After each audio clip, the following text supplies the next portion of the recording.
Halo semuanya, selamat datang kembali di Ascension ID. Siapkan camilan dan kopi kalian. Hari ini kita akan melanjutkan perjalanan Sucing di episode 31. Langsung saja kita masuk ke ceritanya.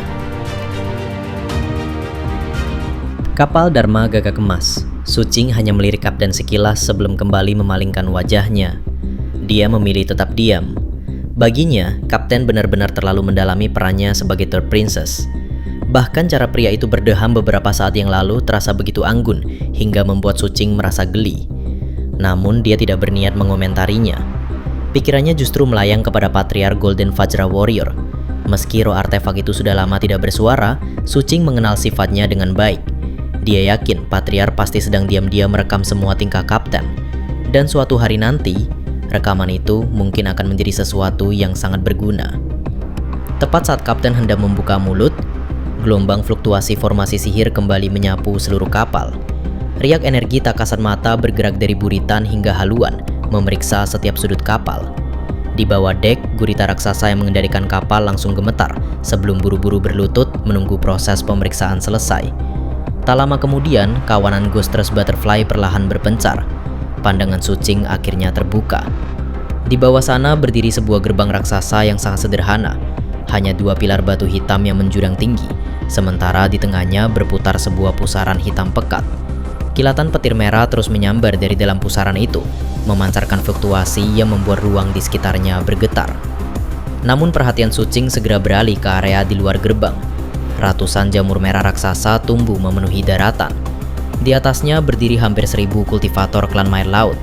Ada manusia, ada pula berbagai ras lain. Semuanya berjaga dalam keheningan, membentuk garis pertahanan yang nyaris mustahil ditembus. Beberapa di antaranya memancarkan aura yang jauh lebih kuat daripada yang lain. Tatapan mereka saja sudah cukup membuat Sucing merasakan ancaman. Tak lama kemudian, gelombang formasi mencapai lambung kapal Dharma gagak emas. Segel Triflames milik klan Mair Laut yang menjadi identitas kapal langsung memancarkan cahaya merah, merespons pemeriksaan sebelum perlahan kembali redup. Pemeriksaan selesai. Gurita raksasa kembali bergerak. Saat mereka melewati deretan jamur merah itu, seluruh kultivator klan Mair Laut serempak berdiri dan memberi hormat. Salam hormat, Third Princess. Suara mereka bergema hampir bersamaan. Sucing tetap memasang wajah tenang, namun seluruh inderanya sudah berada pada batas kewaspadaan. Selama penyamaran mereka belum terbongkar, semuanya masih aman. Tapi, tekanan dari hampir 1000 kultivator itu terus menghantam tubuhnya tanpa henti. Botol kecil yang menyembunyikan identitasnya mulai bekerja jauh lebih keras dari sebelumnya. Sucing bisa merasakan kekuatan di dalamnya terkuras dengan cepat. Kalau keadaan ini terus berlanjut, penyamaran mereka tidak akan bertahan lama. Tatapannya bergeser ke arah kapten. Dia tahu kapten juga merasakan hal yang sama. Namun pria itu tetap terlihat tenang. Dia mengeluarkan sebuah mutiara hitam dari balik lengan jubahnya sambil memasang wajah kesal, seolah tidak sabar menghadapi tatapan para penjaga. Beberapa saat kemudian, kapal tiba tepat di depan gerbang. Ribuan pasang mata masih tertuju kepada mereka. Tanpa peringatan, kapten melempar mutiara hitam itu ke samping. Boom! Gelombang aura langsung menyebar, memecah perhatian seluruh penjaga. Kapten mendengus pelan sebelum menatap mereka dengan senyum lembut yang anggun. Apa kalian sudah selesai melihat? Nada suaranya tetap tenang, namun wibawa seorang Third Princess langsung terasa. Para kultivator klan Mayat Laut serentak menundukkan kepala. Kapten lalu berjalan dengan langkah sedikit goyah menuju Sucing dan mengulurkan tangan. Bantu aku. Sucing segera menundukkan kepala. Dia memegang lengan Third Princess dengan hormat dan membantunya turun dari kapal. Sekali lagi, Sucing harus mengakui kemampuan akting kapten. Bahkan dari jarak sedekat ini, hampir mustahil menemukan celah pada penyamarannya. Mereka meninggalkan kapal, melewati gurita raksasa, lalu berjalan menuju pusaran hitam di antara dua pilar batu. Semakin dekat, semakin mengerikan tekanan yang dipancarkan gerbang itu. Di hadapannya, Sucing dan kapten terasa sekecil dua semut. Namun tak satu pun dari mereka berhenti. Keduanya saling bertukar pandang singkat, lalu melangkah masuk ke dalam pusaran. Suara gemuruh memenuhi kesadaran mereka. Pandangan Sucing seketika berubah gelap, seolah ruang di sekitarnya terlipat, sementara tubuhnya ditarik menuju dimensi yang sama sekali berbeda. Beberapa saat kemudian, kaki Sucing kembali menginjak tanah. Saat membuka mata, napasnya seketika tertahan. Di hadapannya terbentang sebuah dunia yang sepenuhnya diselimuti warna merah. Langitnya merah, tanahnya merah. Bahkan udara di tempat itu pun dipenuhi cahaya merah yang membuat seluruh ruang terasa asing dan menyesakan. Tempat itu tidak terlalu luas, namun tekanan yang dipancarkannya berkali-kali lipat lebih mengerikan dibandingkan dunia luar. Di tengah hamparan cairan merah menyerupai lautan darah, berdiri 8 pilar batu. Di atas setiap pilar, seorang kultivator klan mayat laut duduk bersila dalam keheningan. Namun, tatapan Su Ching segera tertarik pada sosok yang berdiri di pusat dunia merah itu. Sebuah patung raksasa, tingginya mencapai hampir 3.000 meter. Kedua kakinya tenggelam di dalam kolam merah, sementara tubuhnya menjulang lurus hingga seolah menopang langit. Patung itu menyerupai jasad manusia berwarna merah tua. Kepalanya mendongak ke langit dengan mulut terbuka, seakan sedang mengeluarkan raungan tanpa suara. Satu tangannya terangkat tinggi, seolah ingin meraih langit, sedangkan tangan lainnya menempel di depan dada. Namun yang paling mengganggu adalah puluhan tentakel yang menjulur dari tubuhnya. Di sepanjang tentakel itu tumbuh mata-mata aneh. Su Ching menatap salah satunya, pupilnya sedikit mengecil. Di balik mata itu, seolah tersimpan sebuah dunia lain. Saat pandangannya bergeser ke mata berikutnya, dunia yang dilihatnya kembali berubah. Setiap mata menyimpan dunia yang berbeda. Pemandangan itu cukup untuk membuat siapapun merasakan tekanan yang datang bukan hanya dari tubuh, tetapi juga dari jiwa. Su Ching akhirnya mengerti. Seluruh aura yang memenuhi tempat ini berasal dari patung tersebut. Tekanan itu jauh lebih besar daripada yang mereka rasakan di luar gerbang. Botol penyamaran milik Su Ching kembali bekerja lebih keras. Di sisi lain, sebuah retakan tipis muncul di wajah kapten. Penyamarannya mulai goyah. Meski retakan itu segera diperbaiki dengan teknik rahasia, Su Ching tetap bisa merasakan fluktuasi aura kapten yang semakin tidak stabil. Tempat ini bukan tempat yang bisa mereka tinggali terlalu lama. Barulah saat itu Su Ching mengenali identitas patung tersebut, Divine Likeness, patung suci milik ancestor ke-7 klan mayat laut, salah satu dari 9 leluhur yang dipuja oleh seluruh rase zombie. Bahkan Raja Klan Mayat Laut sendiri dikabarkan selalu memberi penghormatan setiap kali datang ke tempat ini. Su Ching tidak terus memikirkan asal-usulnya. Yang lebih menarik perhatiannya adalah kolam merah di bawah kaki patung. Puluhan kultivator Klan Mayat Laut sedang duduk bersila di dalamnya. Luka-luka di tubuh mereka perlahan pulih. Jelas, kolam itu memiliki kemampuan penyembuhan yang luar biasa. Di antara mereka, Su Ching bahkan melihat beberapa kultivator Two Flames dan seorang Three Flames. Namun, tatapannya tiba-tiba berhenti pada satu sosok lain. Di atas telapak tangan kiri patung itu, duduk seorang anak laki-laki berjubah merah darah. Tubuhnya tampak mungil, namun aura yang dipancarkannya membuat seluruh ruang terasa semakin sunyi. Su Ching langsung mengenalinya. Dialah kultivator Goldcore Klan Mayat Laut yang pernah memimpin penyerangan ke Pearl Archipelago. Senyum tipis di wajahnya berubah menjadi senyum pahit. Tanpa perlu berbicara, keduanya sudah memahami kenyataan yang sama. Informasi mereka meleset. Mereka bukan hanya berhasil menyusup ke tanah leluhur Klan Mayat Laut, mereka juga masuk tepat ke bawah pengawasan seorang ahli Goldcore. Dan sejak saat itu, setiap langkah yang mereka ambil bisa menjadi langkah terakhir mereka. Su Ching tidak mengucapkan sepatah kata pun. Dia hanya menarik napas perlahan, memaksa pikirannya kembali tenang. Di hadapan mereka terdapat hampir 1.000 kultivator yang berjaga di luar gerbang, puluhan ahli Two Flames di dalam area suci, seorang kultivator Three Flames yang sedang memulihkan luka, dan kini seorang Goldcore yang duduk tepat di atas telapak tangan Divine Likeness. Belum lagi mereka sedang berdiri di tanah leluhur Klan Mayat Laut, tak jauh dari markas utama pasukan musuh. Satu kesalahan kecil saja akan mengakhiri semuanya. Namun Su Ching segera menekan kegelisahan itu. Dia sudah memilih datang ke tempat ini. Sekarang bukan waktunya menyesal. Tatapannya bertemu dengan kapten. Di mata pria itu kembali muncul kegilaan yang sudah sangat dikenalnya. Su Ching langsung mengerti. Kapten masih belum berniat berhenti. Tanpa sepatah kata pun, mereka berjalan semakin dalam. Setelah menempuh sekitar 300 meter, tangan-tangan mayat yang membusuk perlahan muncul dari permukaan kolam merah. Bukan untuk menyerang, melainkan membentuk jalan, seolah menyambut setiap orang yang hendak mendekati Divine Likeness. Su Ching dan kapten melangkah di atasnya dengan tenang. Sepanjang perjalanan, sebagian besar kultivator Klan Mayat Laut tetap tenggelam dalam meditasi. Beberapa sempat membuka mata, namun begitu melihat sosok Third Princess, mereka kembali menutup mata tanpa sedikit pun menunjukkan kecurigaan. Bahkan anak berjubah merah yang duduk di atas telapak tangan Divine Likeness tidak pernah membuka matanya. Su Ching diam-diam mengembuskan napas lega. Setidaknya penyamaran mereka masih berhasil. Sesampainya di dekat kaki Divine Likeness, Kapten segera duduk bersila. Dari luar, dia tampak seperti sedang berkultivasi untuk memulihkan diri. Namun Sucing menyadari sesuatu. Sedikit demi sedikit, Kapten menggeser posisi duduknya. Semakin lama, semakin dekat ke kaki patung itu.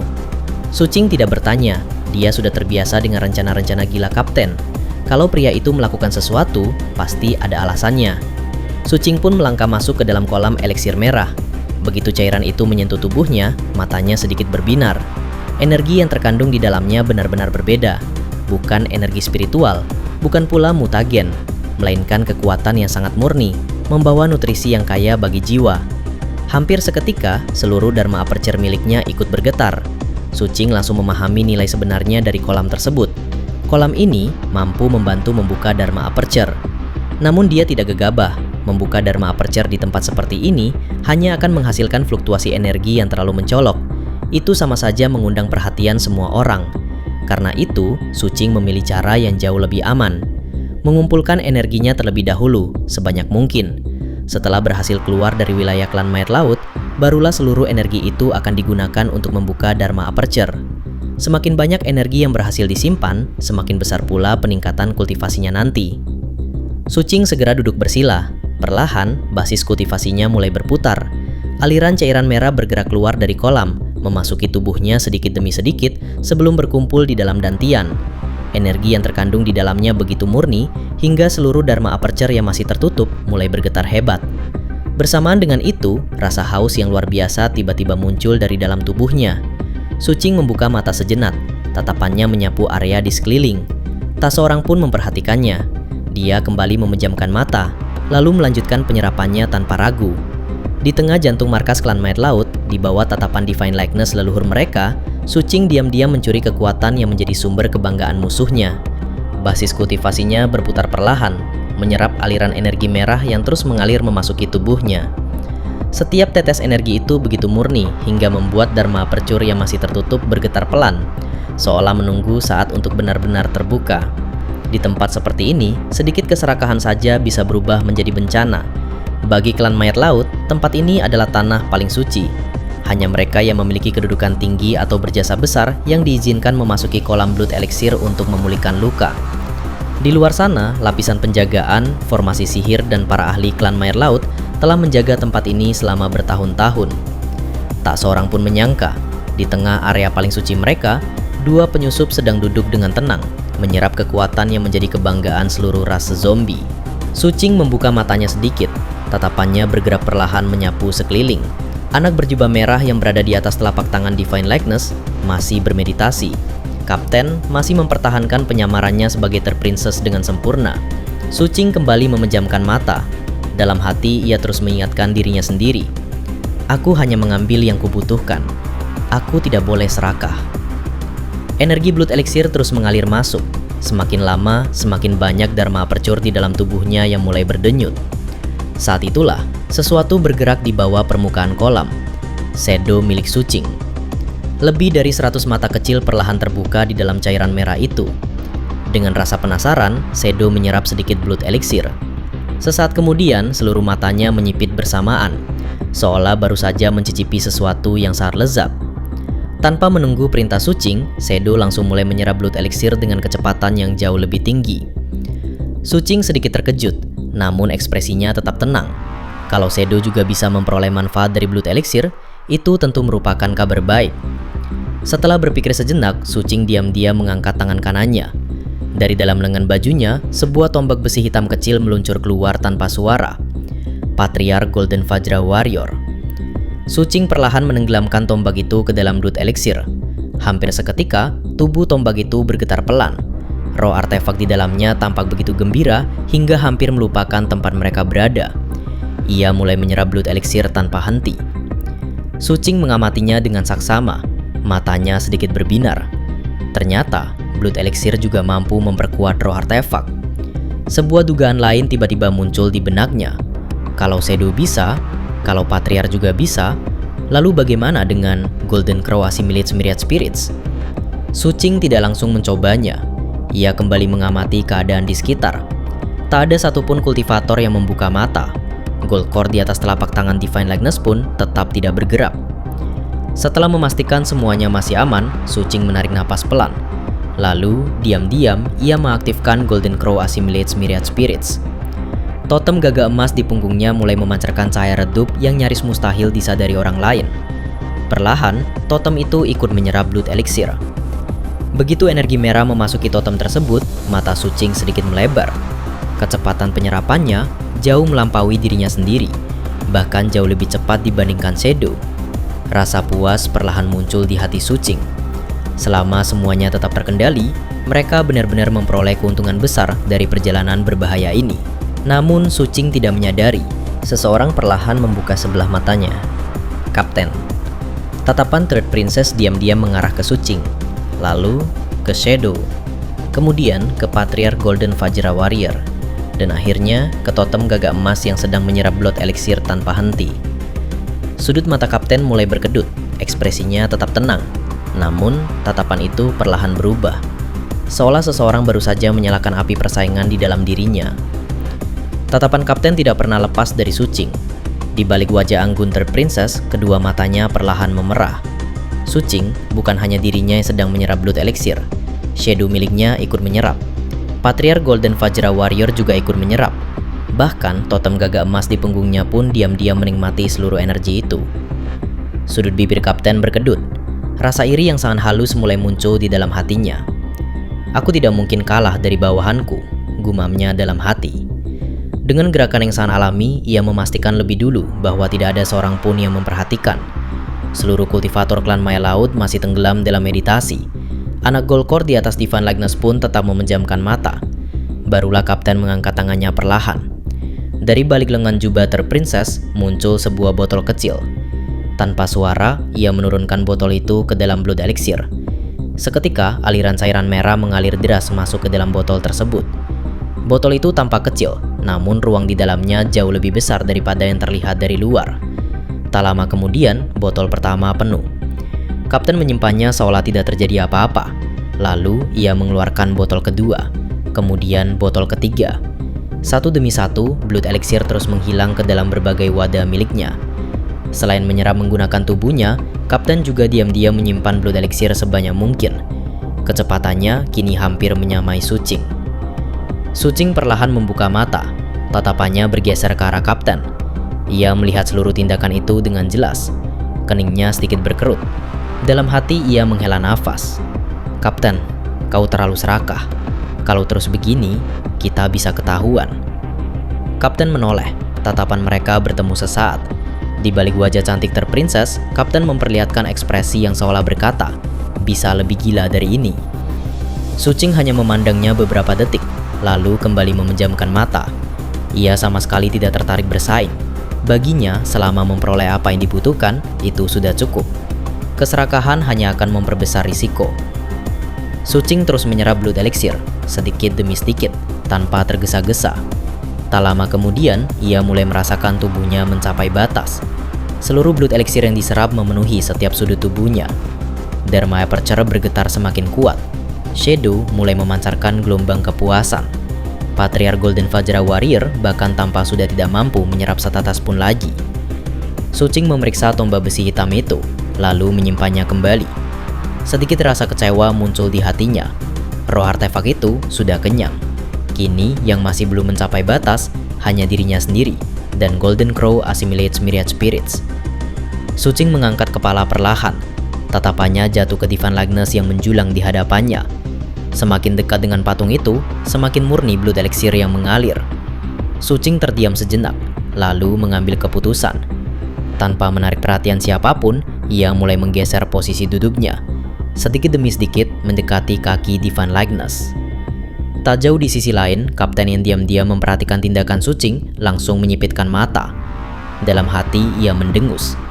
Dia maju lagi. Sucing, jangan bilang kau lebih nekat dariku. Kapten pun perlahan ikut menggeser posisi duduknya, tanpa suara, tanpa menarik perhatian siapapun. Keduanya diam-diam semakin mendekati Divine Likeness, seolah sedang berlomba untuk melihat siapa yang lebih berani mengambil keuntungan di bawah hidung seluruh klan Maya Laut. Sedikit demi sedikit, Sucing akhirnya tiba tepat di dekat kaki Divine Likeness Ancestor ke-7. Semakin dekat jaraknya, semakin murni blood elixir yang mengalir di sekelilingnya. Kecepatan penyerapannya pun meningkat drastis. Shadow kembali menyerap dengan lahap, sementara Golden Crow Assimilates Myriad Spirits terus mengumpulkan energi tanpa henti. Di sisi lain, Kapten juga telah bergeser hingga berada di sisi kaki Divine Likeness yang lain. Tatapannya sesekali melirik Sucing, lalu melirik botol-botol blood elixir miliknya. Dalam hati ia mendengus. Tidak mungkin, aku kalah nekat dari bawahanku sendiri. Dengan wajah tanpa ekspresi, Kapten kembali mengeluarkan belasan botol penyimpanan. 1, 2, 5, 10. Seluruhnya sekaligus dimasukkan ke dalam blood elixir. Cairan merah itu langsung mengalir deras memenuhi setiap botol. Sucing membuka mata. Tatapannya jatuh kepada Kapten. Keningnya kembali berkerut. Dalam hati ia menghela napas. Kapten, kau benar-benar terlalu serakah. Kalau terus begini, kita pasti ketahuan. Sucing tidak lagi memedulikan Kapten. Ia memilih terus menyerap blood elixir secukupnya. Waktu berlalu. Sedikit demi sedikit, tubuhnya akhirnya mencapai batas. Seluruh Dharma Aperture di dalam tubuhnya dipenuhi energi. Shadow juga memancarkan rasa puas. Hanya Golden Crow Assimilates Myriad Spirits yang masih belum benar-benar penuh. Sucing terdiam. Lalu perlahan, ia menyandarkan punggungnya ke kaki Divine Likeness. Kontak itu hanya berlangsung sesaat, namun hasilnya langsung terasa. Energi yang mengalir menuju Golden Crow meningkat berkali-kali lipat. Sucing mengangguk kecil. Hanya sedikit lagi. Aku tidak boleh serakah. Namun tepat pada saat itulah, ekspresi Sucing tiba-tiba berubah. Melalui Golden Crow Assimilates Myriad Spirits, ia merasakan sesuatu yang aneh di dalam Divine Likeness.